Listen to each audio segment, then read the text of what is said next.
Bismillahirrahmanirrahim. Assalamualaikum warahmatullahi wabarakatuh. Alhamdulillahirabbil alamin. Wa bihi nasta'in ala umurid dunya waddin. Wassalatu wassalamu ala asyrafil anbiya'i wal mursalin, nabiyyina Muhammad wa ala alihi wa sahbihi ajmain. Wa man ihtada bihudah wattaba atharahu ila yaumiddin. Amma ba'd. Rabbi shrah li sadri wa yassir li amri wahlul 'uqdatam min lisani yafqahu qawli.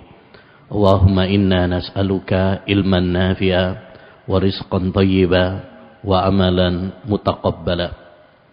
Ma'asyiral muslimin wal muslimat yang semoga senantiasa dirahmati dan diberkahi oleh Allah Subhanahu wa taala.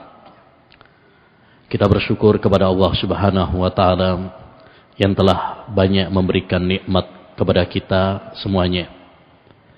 Dan nikmat yang paling agung, nikmat yang paling besar, tatkala kita dimudahkan untuk beribadah kepada Allah Subhanahu wa taala.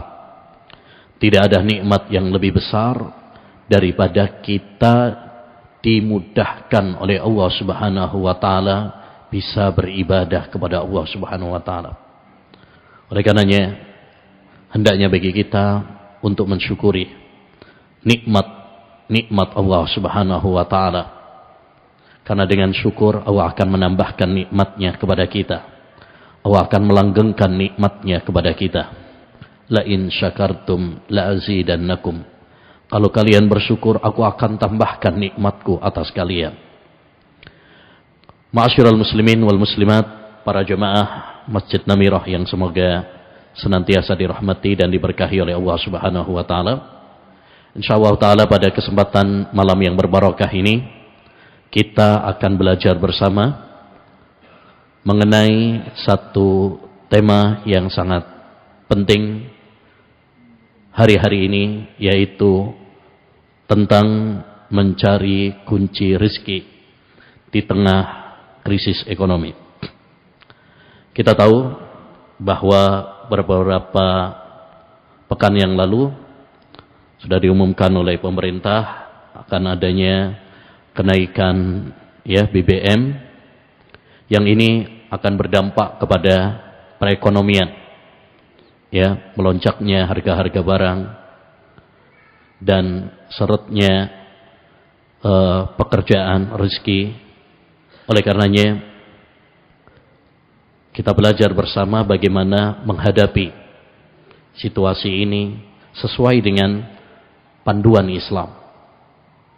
Karena kita patut bersyukur sebagai seorang muslim, sebagai seorang muslimah, kita memiliki agama seindah agama Islam, di mana tidak ada satu permasalahan pun yang menimpa umat manusia kecuali di dalam agama Islam, di dalam Al-Quran dan di dalam sunnah Nabi Sallallahu Alaihi Wasallam sudah terdapat penjelasannya, sudah terdapat panduannya,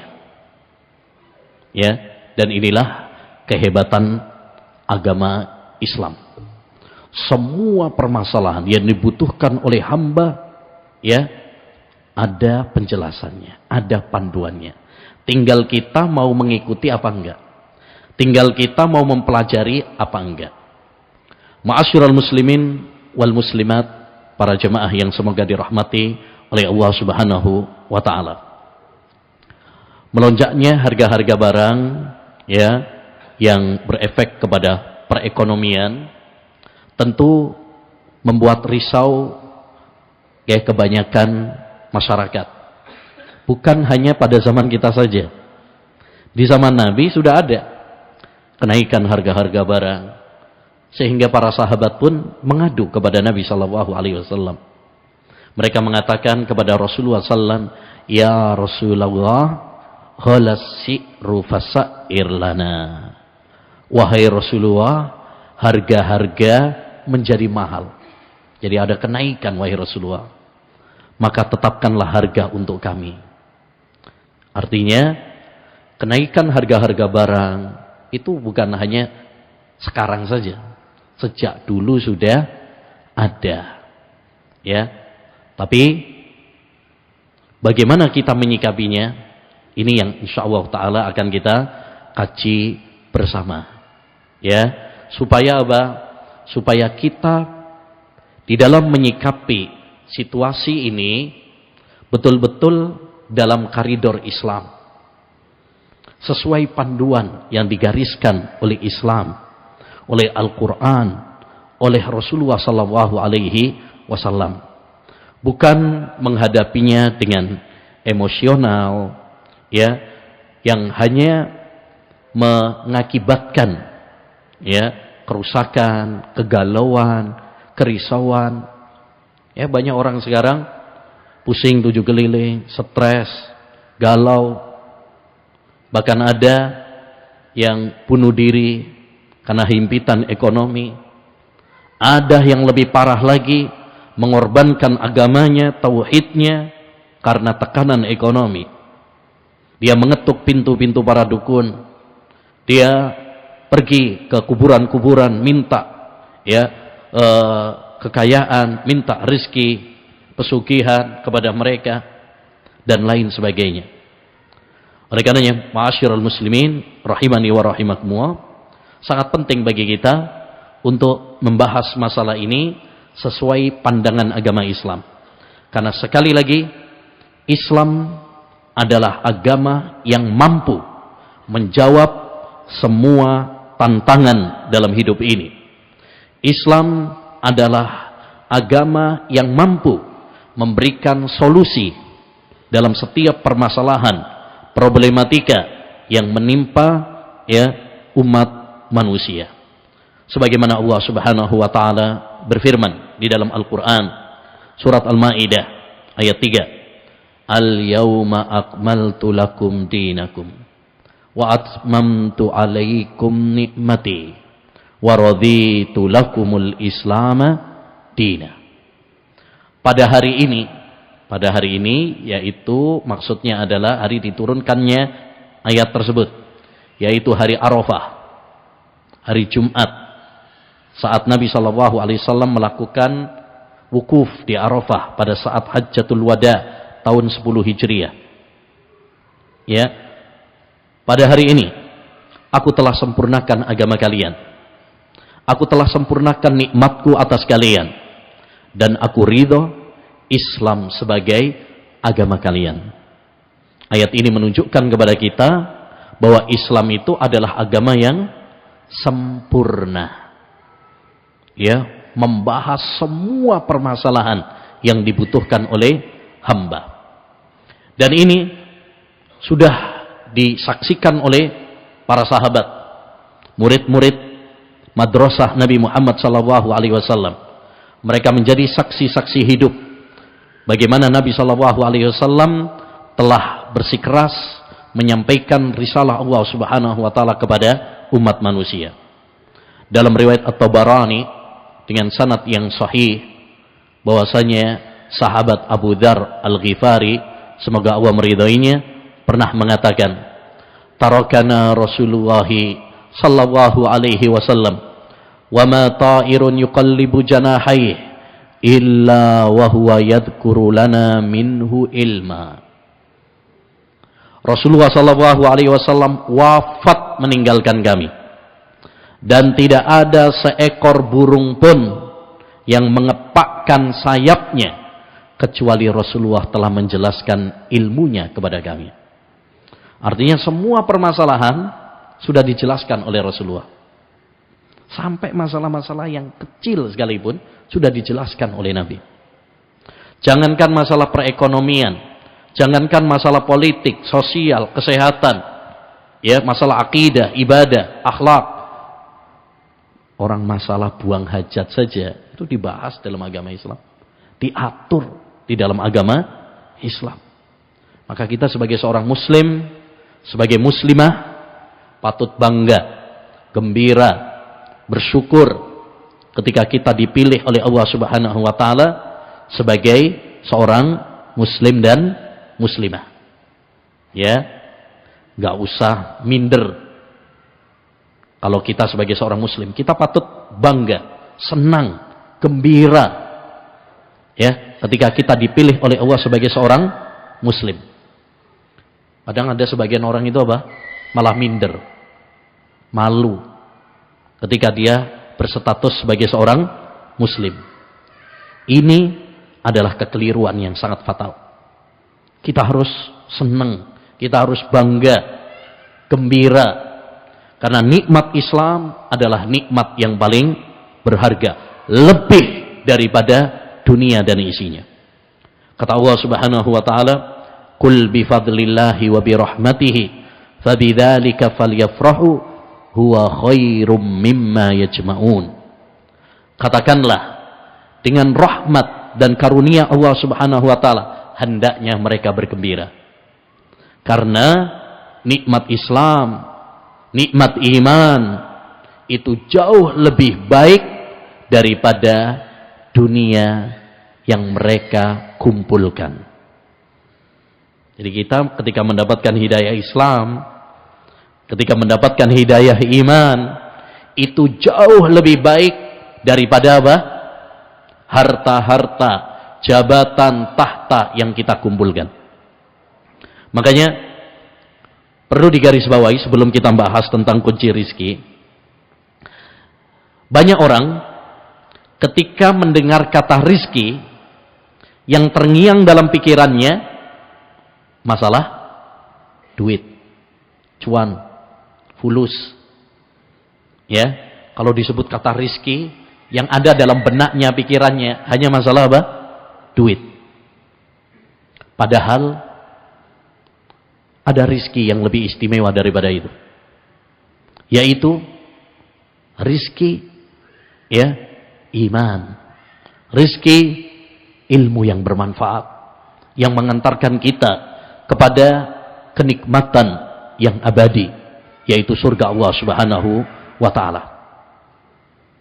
Nabi sallallahu alaihi wasallam pernah mengatakan, "Raka'atul fajri khairun minad dunya wa ma fiha."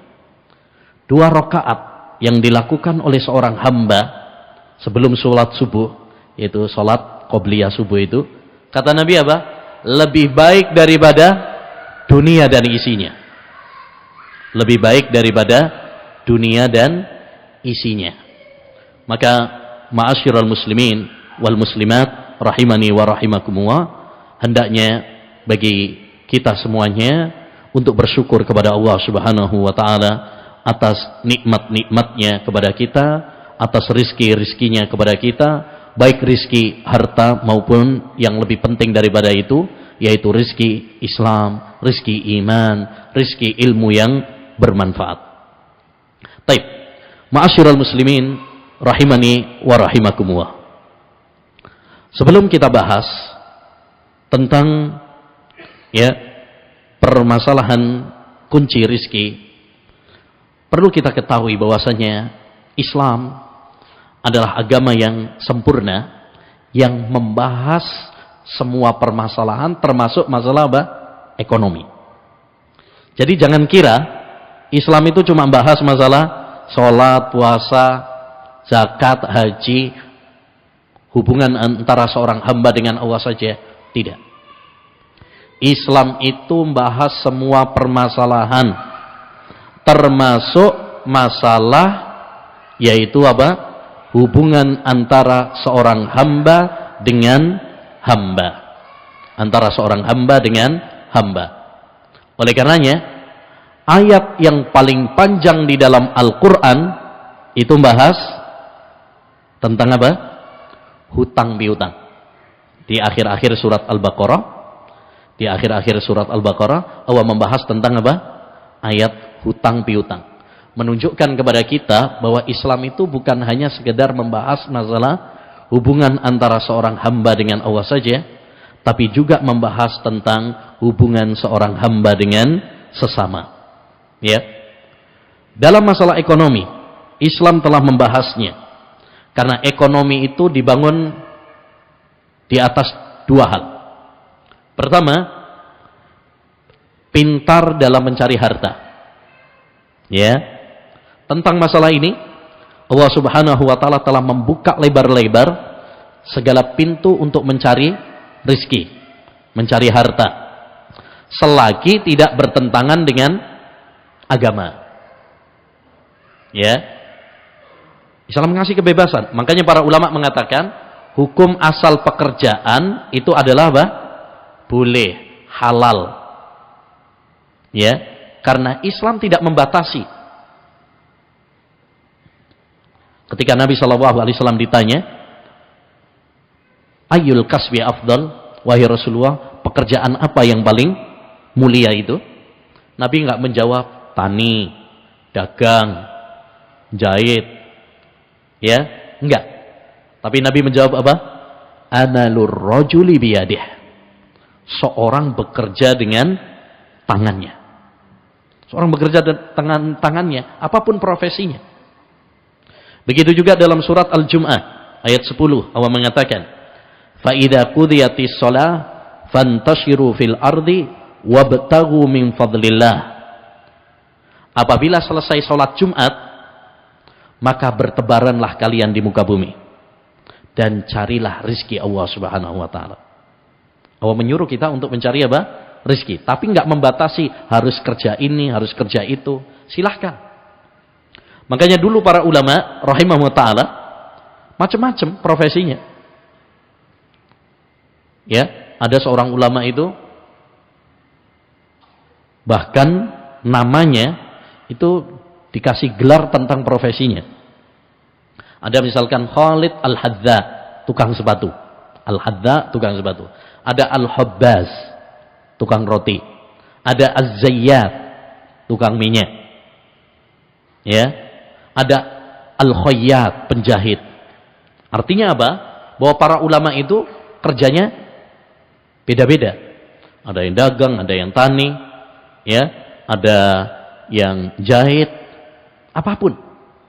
Maka ini juga satu faedah penting bagi kita, nggak usah malu dengan profesi dan pekerjaan kita. Selama pekerjaan kita pekerjaan yang halal. Malulah kalau pekerjaan kita haram. Ya, walaupun gajinya besar, walaupun kita mungkin dihormati sama orang, ya, keren, tapi kalau itu pekerjaan yang haram, malu itu. Malu sama Allah Subhanahu wa taala, malu sama keluarga, malu sama manusia. Ya. Nah. Kemudian yang kedua, ini kunci perekonomian yang kedua adalah pintar dalam membelanjakan harta. Jadi kita itu bukan hanya cuma pintar mencari harta saja. Kita harus pintar juga dalam memanajemen harta. Membelanjakan harta. Islam mengajarkan kita untuk hidup hemat. Jangan boros.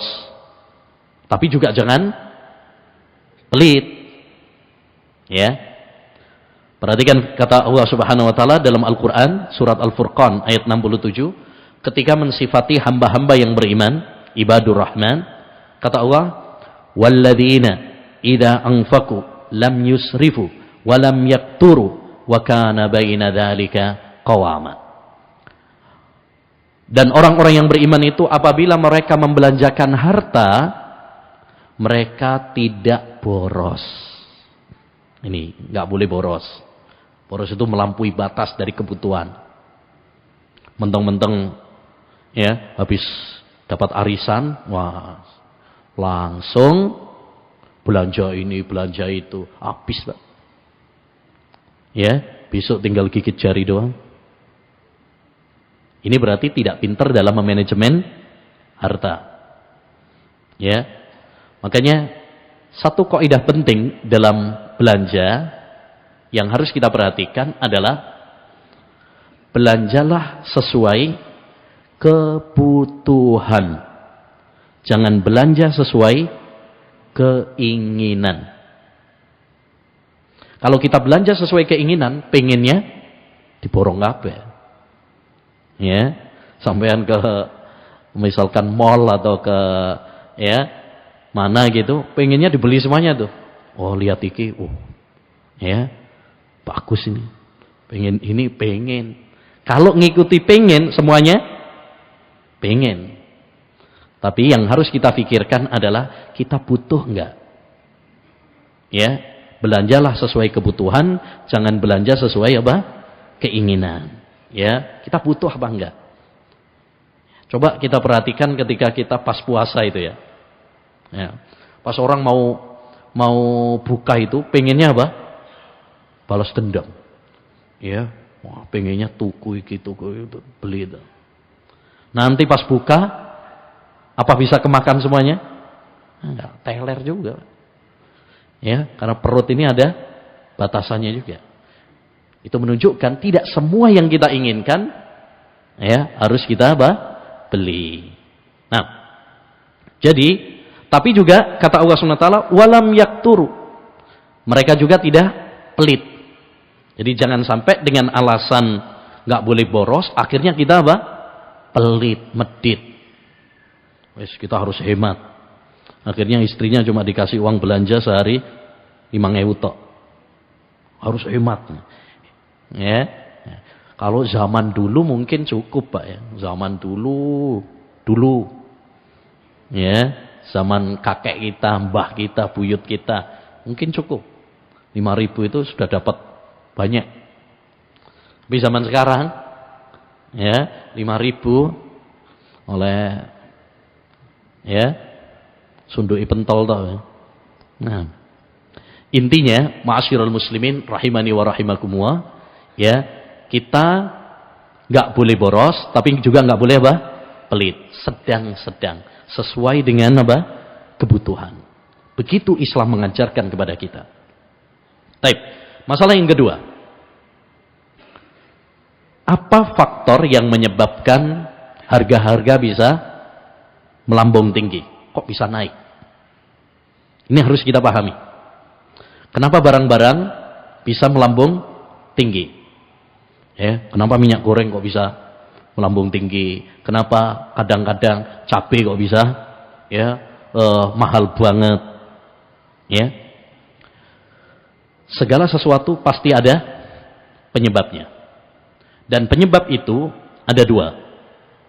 Penyebab dari sudut pandang syariat, dan yang kedua adalah dari sudut pandang ya dunia. Ya.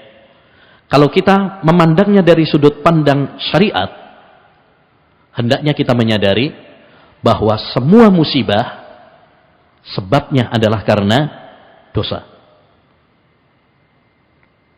Kalau kita memandang dengan pandangan apa? Syariat, semua musibah, apapun musibah itu, penyebabnya adalah karena dosa-dosa seorang hamba. Siapa yang bilang? Allah Subhanahu wa taala yang mengatakan demikian. Sebagaimana di dalam Al-Qur'an, surat Asy-Syura ayat 30. Ya, Allah Subhanahu wa taala mengatakan, "Wa ma asabakum min musibatin fabima kasabat aydikum wa ya'fu an katsir." Tidaklah menimpa kalian suatu musibah kecuali karena dosa-dosa kalian. Jadi yang mengatakan ini siapa? Allah SWT. Apapun musibah yang menimpa kita, sebabnya adalah karena dosa. Ya. Kadang ada orang itu dikasih musibah, gak ngerti, gak sadar kalau itu sebabnya adalah karena dosa. Sehingga dia pun terus bergelimang di dalam dosa. Malah kalau kita bilang, oh ini musibah ini karena dosa. Nah ini, apa hubungannya karo dosa? Gak ada hubungannya. Radikal sama ini. Apa-apa karena dosa. Nah, ya. Kadang ada orang mengatakan demikian. Ya, yang mengatakan bahwa penyebab musibah itu adalah dosa Allah Subhanahu wa taala. Ini harus kita sadari supaya apa? Supaya kita ini taubat kepada Allah Subhanahu wa taala, introspeksi diri kita. Ya, karena dosa kita itu banyak. Dosa syirik, masih banyak orang melakukan kesyirikan. Masih banyak orang minta-minta kepada selain Allah. Ya, masih banyak orang yang kirim tumbal sesajen kepada selain Allah Subhanahu wa taala. Masih banyak orang minta-minta ke kuburan. Ya, masih banyak orang yang mendatangi para dukun, peramal. Masih banyak orang yang ya pasang jimat. Masih banyak orang yang melakukan kebid'ahan. Masih banyak orang melakukan dosa, bahkan dosa besar, pembunuhan, perzinaan, minum khamr. Banyak. Ya. Oleh karenanya hendaknya kita menyadari bahwa semua musibah itu adalah karena dosa. Allah sedang menegur kita supaya kita kembali kepada Allah Subhanahu wa taala. Sebagaimana Allah berfirman dalam surat Ar-Rum ayat 42, Allah mengatakan, "Dhaharal fasadu fil barri wal bahri bima kasabat aydin nas liyudhiqahum ba'dalladzi amilu la'allahum yarji'un." Telah nampak kerusakan di daratan dan di lautan karena dosa-dosa yang diperbuat oleh manusia. Allah menimpakan bencana kepada mereka agar mereka kembali. Kembali kepada siapa? Kembali kepada Allah Subhanahu wa taala. Jadi musibah itu Allah turunkan sebagai teguran bagi kita. Supaya kita ingat sama Allah Subhanahu wa taala. Supaya kita bertaubat kepada Allah Subhanahu wa taala. Nah, sayangnya manusia banyak yang enggak sadar. Dikasih teguran oleh Allah Subhanahu wa taala, dikasih bencana oleh Allah Subhanahu wa taala supaya sadar, tapi enggak sadar-sadar. Karena kerasnya hati mereka. Karena hati mereka telah membatu, membeku. Sebagaimana Allah Subhanahu wa taala berfirman, "Falaula idza ja'ahum ba'suna tadarra'u walakin qasat qulubuhum wa zayyana lahumus syaitanu ma kanu ya'malun." Andaikan tatkala datang teguran kami kepada mereka, lalu mereka ya kembali kepada Allah Subhanahu wa taala, bertobat kepada Allah Subhanahu wa taala. Tapi sayang, hati mereka keras, membeku, membatu. Ya. Dan setan menghiasi perbuatan-perbuatan mereka.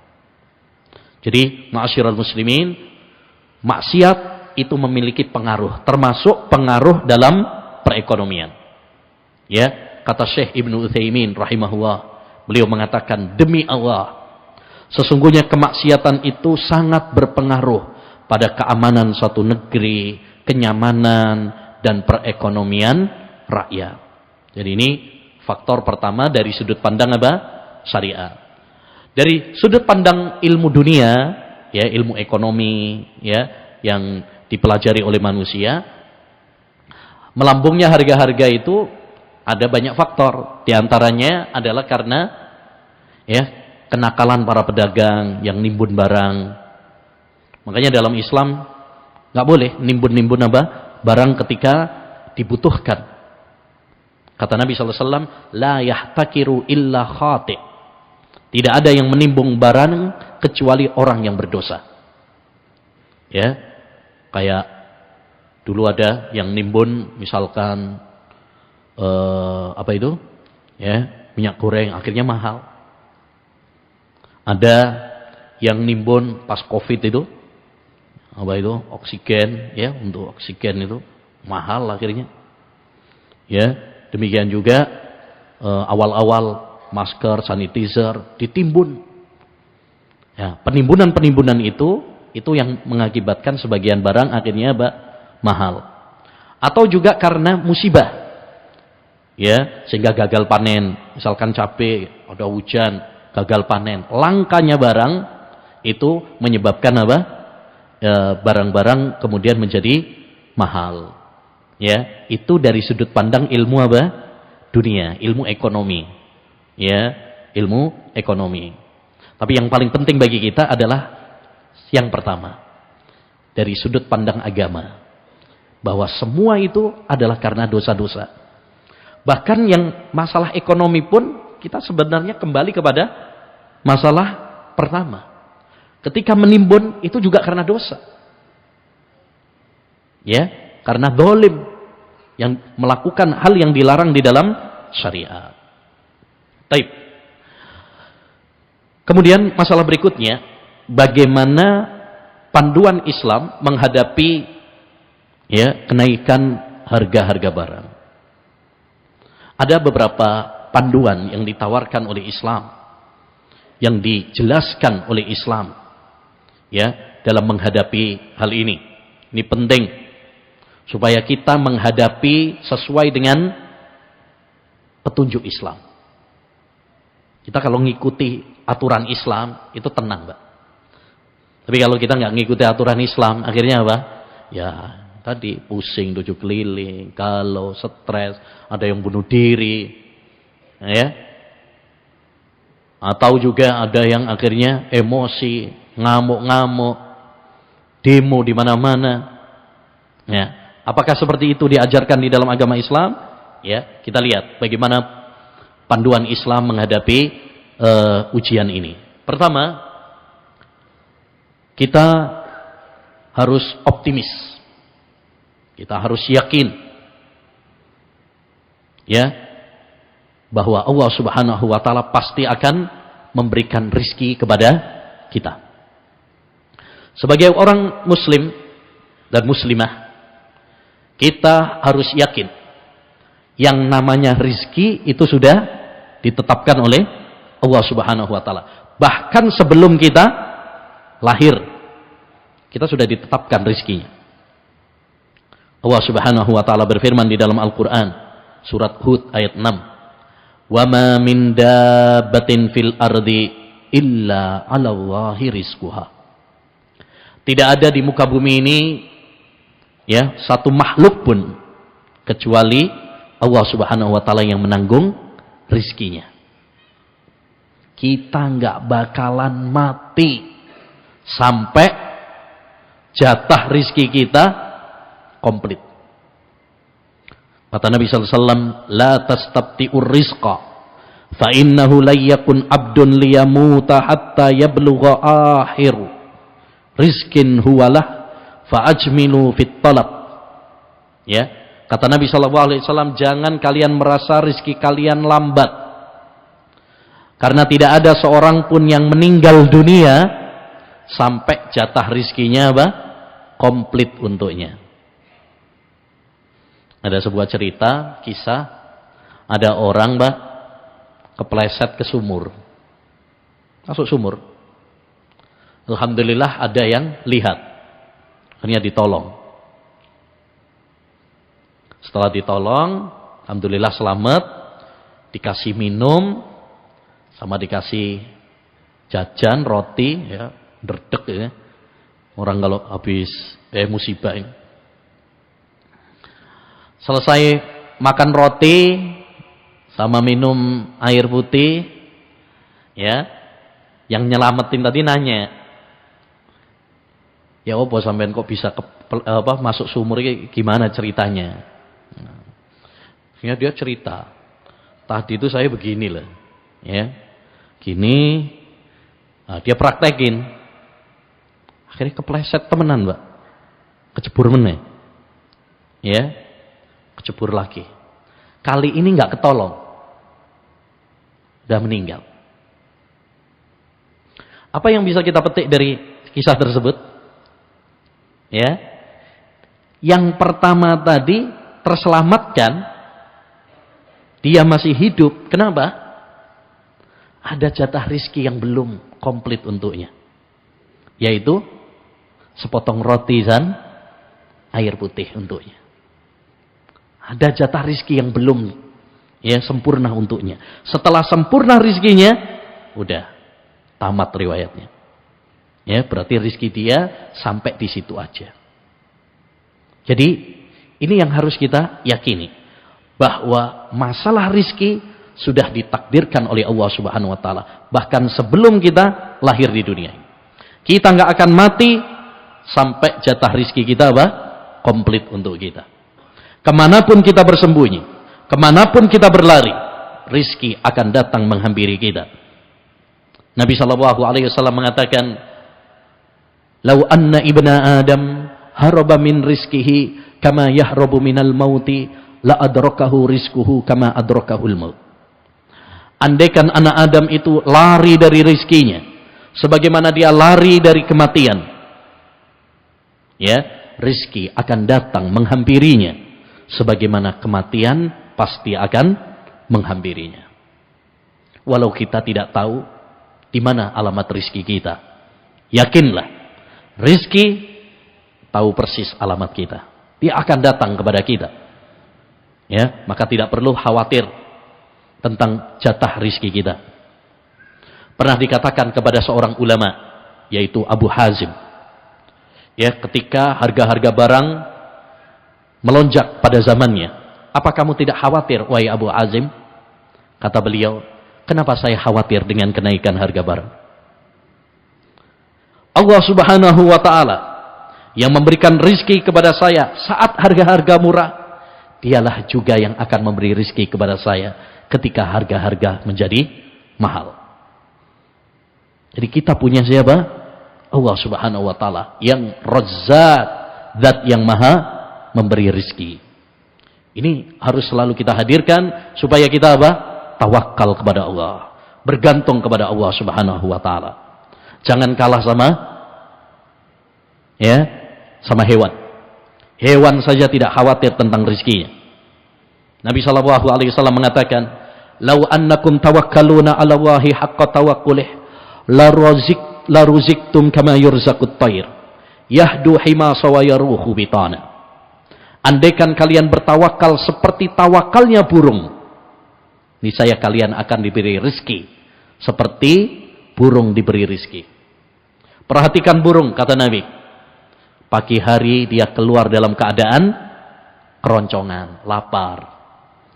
Sore pulang dalam keadaan kenyang. Tapi apakah burung nyimpen makanan? Enggak. Dia enggak ambil pusing. Besok ya, besok cari lagi. Enggak nyimpen. Dia enggak nyimpen beras, enggak punya tabungan, enggak punya ATM apalagi. Kalau kita ini masih pusing nih. Ya, beras kate entek wis mulai pusing. Ya, duit sudah mulai menipis, udah pusing. Ya. Jadi mari kita selalu apa? Optimis, yakin bahwa Allah Subhanahu wa taala telah, ya, menetapkan apa? Rizkinya kepada kita semuanya. Jadi tidak perlu untuk apa? Panik, takut. Tapi kita harus yakin, kita harus optimis, ya, kita harus tawakal kepada Allah Subhanahu wa taala. Yang kedua, panduan Islam menghadapi kenaikan harga-harga adalah dengan memperbanyak istighfar dan taubat kepada Allah Subhanahu wa taala. Kenapa? Karena seperti tadi yang sudah kita sampaikan, penyebab segala bencana, musibah itu adalah dosa. Dan obat penawar dari dosa adalah dengan taubat dan istighfar kepada Allah Subhanahu wa taala. Jadi ibaratkan dosa ini racunnya, obat penawarnya adalah dengan taubat dan istighfar kepada Allah Subhanahu wa taala.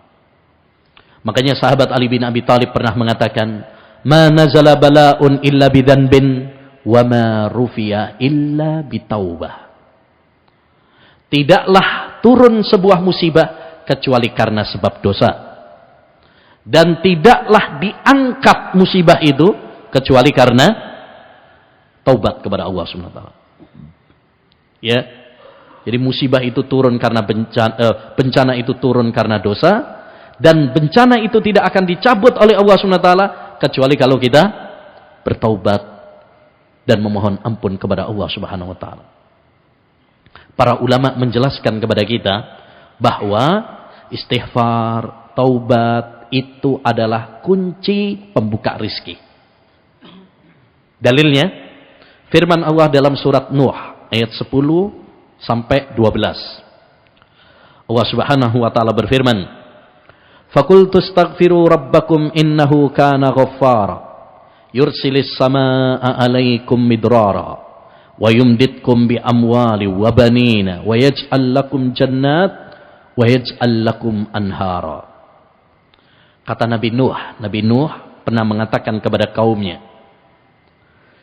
wahai kaumku, istighfarlah kalian kepada Allah, mohon ampunlah kalian kepada Allah. Sesungguhnya Allah itu maha pengampun.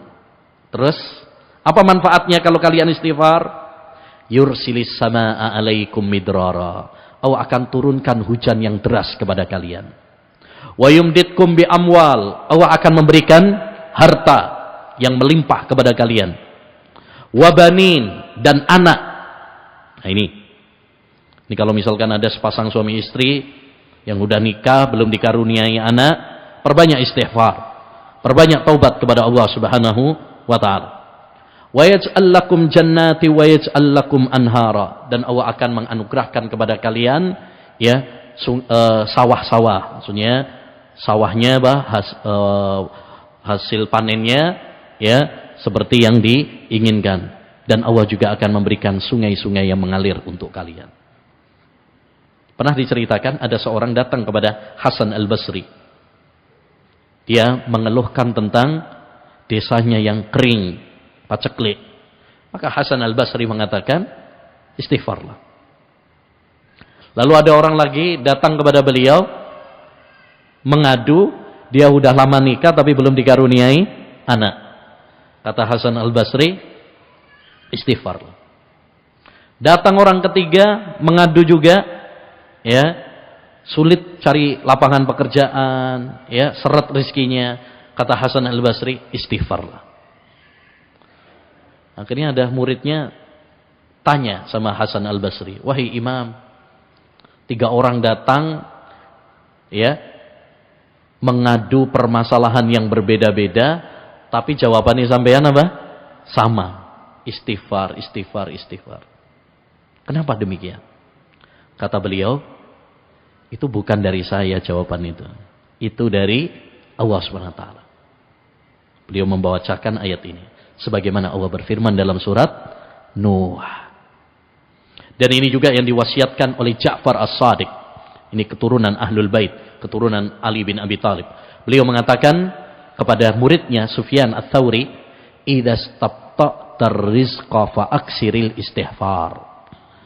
Kalau kamu seret rizkinya, perbanyaklah apa? Istighfar kepada Allah Subhanahu wa taala.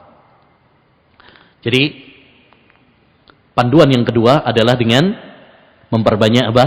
Istighfar kepada Allah Subhanahu wa taala. Yang ketiga, hendaknya bagi kita untuk membiasakan diri kita menjadi hamba-hamba yang bertakwa. Ya, beramal saleh, melaksanakan perintah-perintah Allah dan menjauhi larangan-larangan Allah Subhanahu wa taala. Sebagaimana Allah berfirman dalam surat Al-A'raf ayat 96. Kata Allah Subhanahu wa taala, "Walau anna ahlal qura amanu wattaqau lafatahna 'alaihim barakatim minas sama'i wal ard. Walakin kadzdzabu fa'akhadnahum bima kanu yaksibun." Dan seandainya penduduk desa itu beriman dan bertakwa, kami akan bukakan untuk mereka keberkahan-keberkahan dari langit dan dari bumi. Keberkahan, barokah. Barokah itu artinya apa? Kebaikan-kebaikan yang banyak. Ya, yang langgeng, terus-menerus, itu namanya barokah. Ini sering kita dengar kata apa? Semoga barokah. Ya, ya kan? Bahkan ada warung namanya warung barokah. Ya. Itu maksudnya adalah kebaikan-kebaikan yang melimpah dan langgeng terus-menerus. Kata Allah, akan kami bukakan untuk mereka keberkahan dari langit dan dari bumi.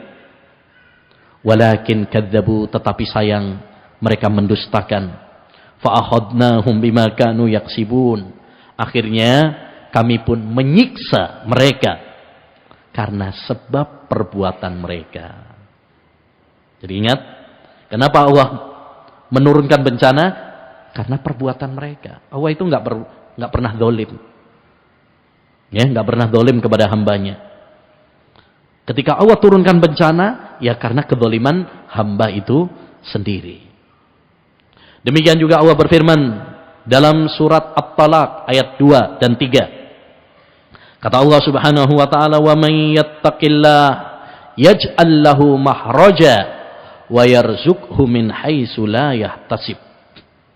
Barang siapa yang bertakwa kepada Allah, maka Allah akan memberikan jalan keluar baginya. Maksudnya, memberi jalan keluar itu apa?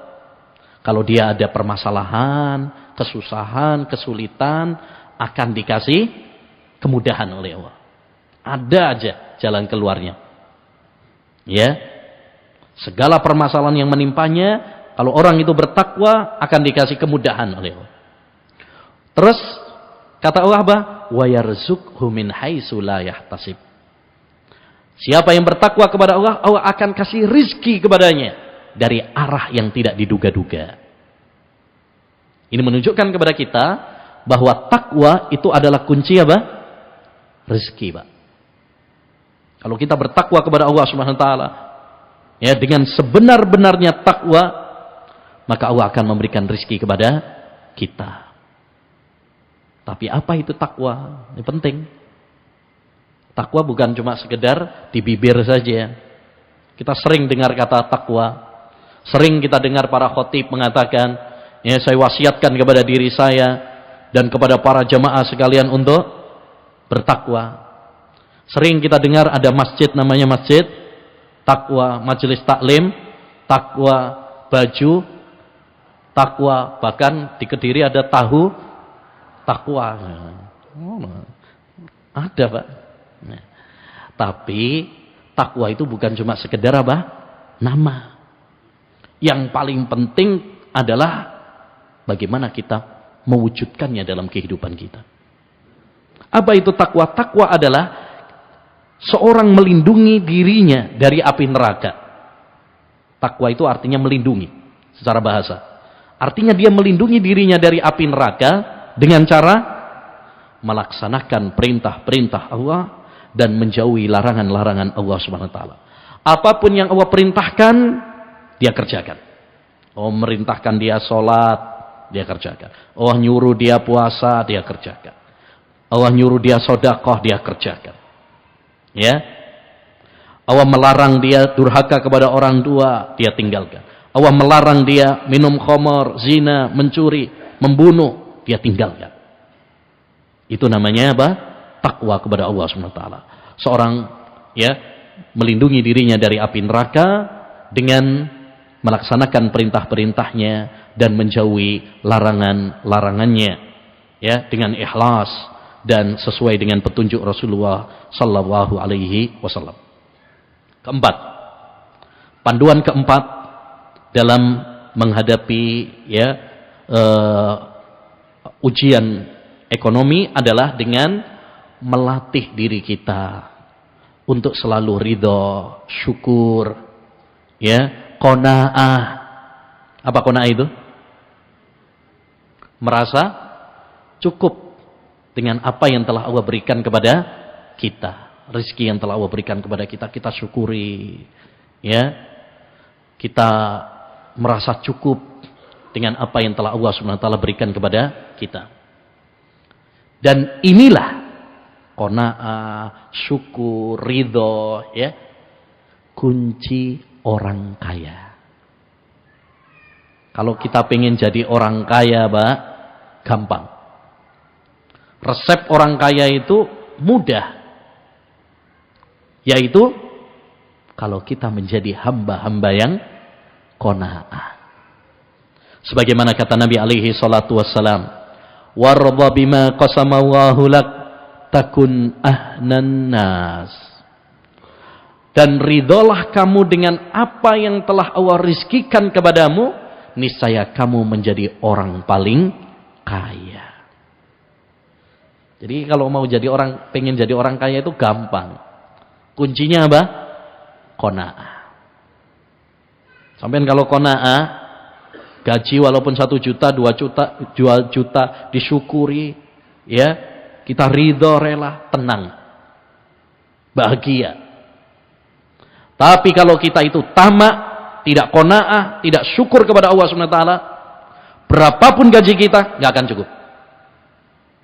Ya, walaupun 1 miliar sekalipun, kalau kita itu nggak qanaah, nggak bakalan cukup. Kenapa? Karena sifat manusia itu tamak kepada dunia. Kurang terus.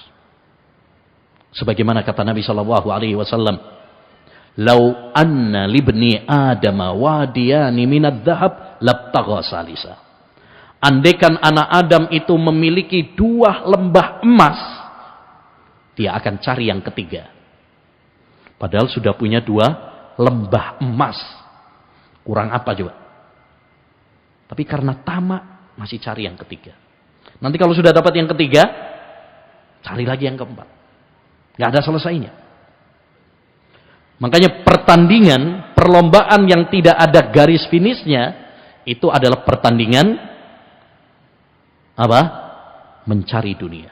Itu gak ada selesainya, Pak. Gak ada finishnya. Ya, kalau orang itu apa? Tamak. Makanya sering orang kadang bayangkan, ya, dulu pas belum punya sepeda ontel, wah enak rek kalau punya apa? Sepeda ontel. Setelah dikasih sepeda ontel, ya bayangin, enak kalau punya sepeda motor. Setelah punya sepeda motor, bayangin, wah, kurang.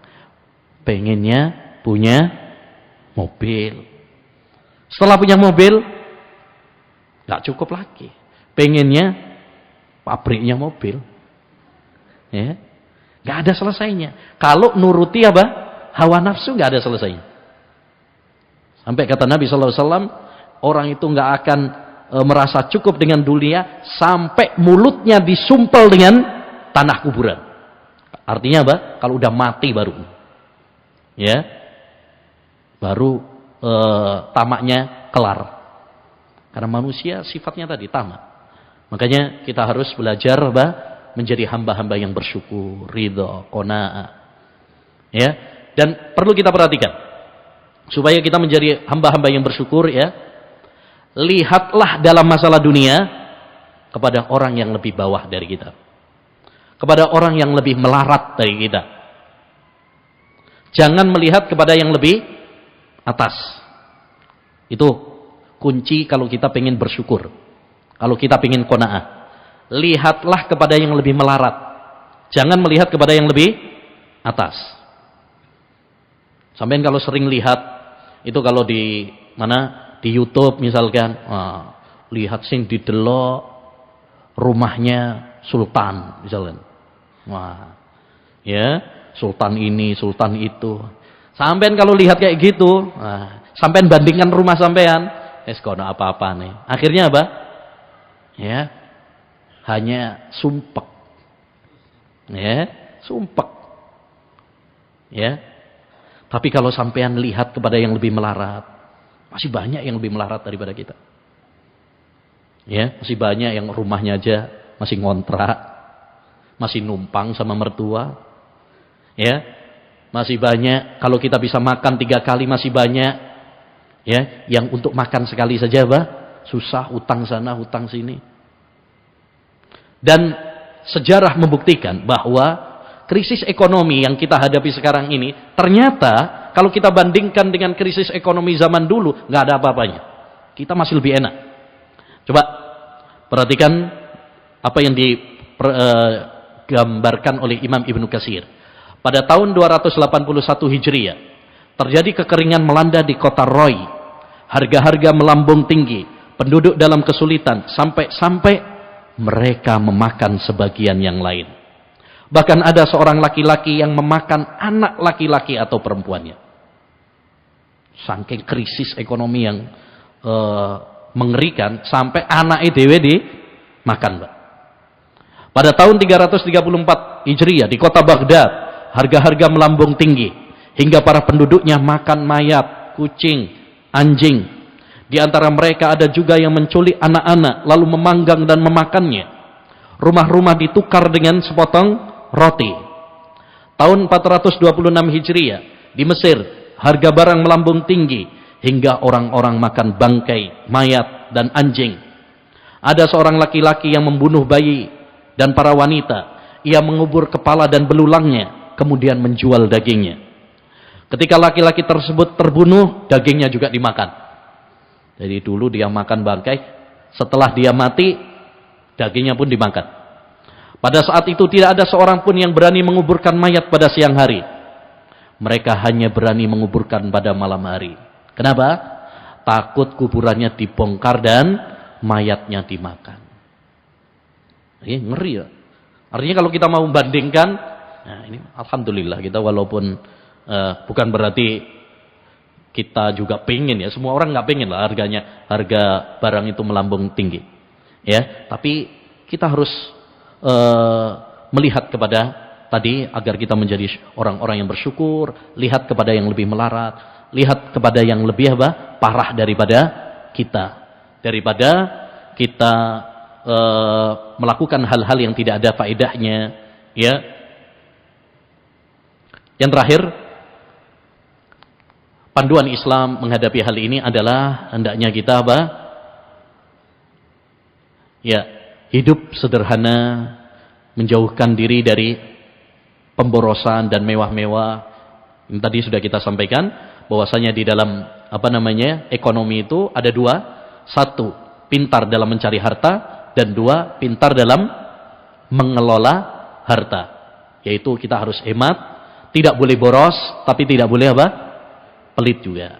Yang terakhir, kita harus saling bahu-membahu, ya, saling membantu antara satu dengan yang lain. Sebagaimana Allah berfirman, "Wa ta'awanu 'alal birri wat taqwa, wa la ta'awanu 'alal itsmi wal udwan." Tolong menolonglah kalian dalam kebaikan dan dalam ketakwaan. Jadi kita harus saling membantu. Rasulullah juga pernah mengatakan, "Matsalul mu'minina fi tawaduhim wa tarahumihim kamasalil jasadil wahid." Perumpamaan orang yang beriman itu seperti satu jasad. Kalau ada salah satu kakinya yang terluka, semua badannya terasa panas. Begitu juga. Kalau kita ada tetangga kita, kerabat kita yang kesusahan, mari kita saling membantu. Dengan kita saling membantu, Allah akan memberikan pertolongannya kepada kita. Wallahu fi aunil abdi ma kanal abdu fi auni akhi. Allah akan menolong hambanya selagi hamba menolong saudaranya. Jadi jangan egois. Dalam situasi seperti ini jangan egois. Ya, jangan kata orang Jakarta gue lolo. Ya, saya kamu urus sendiri-sendiri. Jangan. Kita harus saling bahu-membahu, saling membantu. Siapa yang membutuhkan bantuan, mari kita bantu sesuai dengan kemampuan masing-masing. Insyaallah dengan kita saling membantu, saling bahu-membahu, Allah Subhanahu wa taala akan menurunkan pertolongannya kepada kita. Demikian ma'asyiral muslimin wal muslimat rahimani wa rahimakumullah, beberapa panduan Islam terkait kunci rizki menghadapi ya ujian ekonomi. Ya, mudah-mudahan dengan kita memahami prinsip-prinsip Islam, panduan-panduan Islam, kita bisa menyikapi permasalahan ujian ekonomi ini dengan bijak, ya, tidak malah kemudian terprovokasi sehingga melakukan hal-hal yang tidak ada gunanya, ya, seperti unjuk rasa, demo, ya, nggak ada gunanya, ya, tidak ada gunanya. Itu bukan solusi dalam Islam, ya, itu bukan solusi dalam Islam. Solusi dalam Islam tadi, ya, kita banyak istighfar, banyak taubat, ya, banyak ibadah kepada Allah Subhanahu wa taala, ya. Nah, demikian ma'asyiral muslimin wal muslimat rahimani wa rahimakumullah yang bisa kita bahas. Mudah-mudahan ya bisa kita pahami dengan baik dan kita bisa diberi kemudahan oleh Allah Subhanahu wa taala untuk mengamalkannya. Ya, mudah-mudahan kita diberi kesabaran, ya, menjadi orang-orang yang kuat, dan jangan lupa banyak doa kepada Allah Subhanahu wa taala. Banyak doa, termasuk minta diberi rizki oleh Allah. Kunci utama adalah dengan doa. Makanya di antara doa yang diajarkan oleh Nabi, Allahumma inni as'aluka ilman nafi'a wa rizqan thayyiba. Jangan lupa banyak doa, ya. Karena yang memberikan rizki adalah Allah Subhanahu wa taala. Kita tutup dengan doa kafaratul majlis. Subhanakallahumma wa bihamdika asyhadu an la ilaha illa anta astaghfiruka wa atubu ilaih. Assalamualaikum warahmatullahi wabarakatuh.